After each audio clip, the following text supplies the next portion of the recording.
This is the #1 recipe I built this year. A teriyaki burger toned down and rebuilt from the patty up. Pork, not beef, miso in the bind, beni shoga instead of pickles. Okay, let's start with the prep. Pour 2 tablespoons of sake over 3 tablespoons of panko in a small bowl. Stir and let it sit while you prep the rest. In a second bowl, mix the glaze. 1.5 tablespoons each of soy sauce, sake and mirin, plus 1 tablespoon of honey. Whisk it together and set it next to the stove. Just so you know, I do not use the standard teriyaki ratio here. On my first test batch, the standard glaze came in salt first. It felt like a blade, so I rewrote it. A burger sauce needs sweetness out front, and the honey is the lever that does it. Grate 1 teaspoon of ginger on your finest grater. Keep it within arm's reach. Prep is ready, now the meat. Drop 300 grams, around 11 ounces of ground pork into a wide bowl. Add a 1/4 teaspoon of salt and a teaspoon of white miso paste straight on top. Now knead. Push the meat against itself, fold, squeeze. The salt wakes up myosin in the pork. Your hand braids that protein into a sticky mesh that holds the juice when the heat hits. Pour the soaked panko into the meat bowl. Knead again until it disappears into the mix. Add a teaspoon of lard and the grated ginger you prepared earlier. Knead one more time. Read the bowl. If the surface looks dry and matte, add another half teaspoon of lard and keep going. The meat should look glossy. Cover the bowl and slide it into the fridge for 30 minutes. If you're planning ahead, you can leave it in the fridge overnight. 30 minutes later, pour the bowl back out, rub a thin film of oil onto your palms, divide the mix in half. Toss each portion back and forth between your hands 5 or 6 times to knock the air pockets out, then close the seams to form each patty. Shape each one a little wider than your bun, around 1.5 to 2 centimeters thick, which is about 3/4 of an inch. Press the dimple into the center of each patty with your thumb. That dimple is what stops the patty from doming up in the pan. Now dust both sides of each patty with about half a tablespoon of potato starch. Top off the excess. The starch is doing 2 jobs here. It crisps the surface the moment the patty hits hot oil, and it acts like a magnet for the glaze later, so the sauce clings instead of sliding off. If you're firing this up on a grill instead, skip the starch dust. Brush the patty with oil and lay it directly on a clean grate of medium-high heat. We will come back to the glaze move in a minute. Preheat a large skillet of medium heat with 2 tablespoons of cooking oil.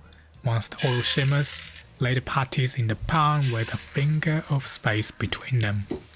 Do not touch them. 6 minutes on the first side, then flip. 6 more minutes on the second. Move the patties to a wire rack to rest. Do not skip the rest. The juice needs a minute to settle back into the meat.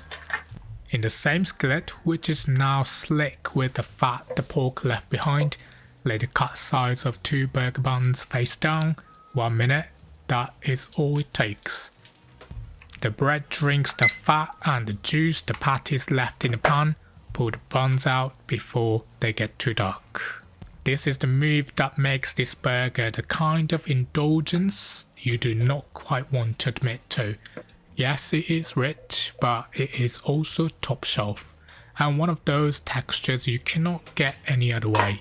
Wipe out any leftover fat with a paper towel. Honestly, there is almost nothing left because the buns drank it all.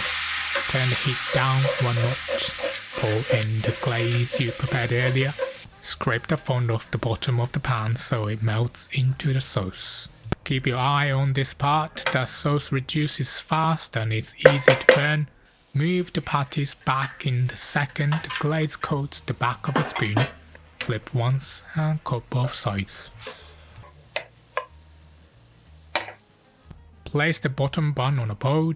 Toast this side up. Lay 2 or 3 lettuce leaves down first. They double as a moist barrier and keep the bun from going soggy.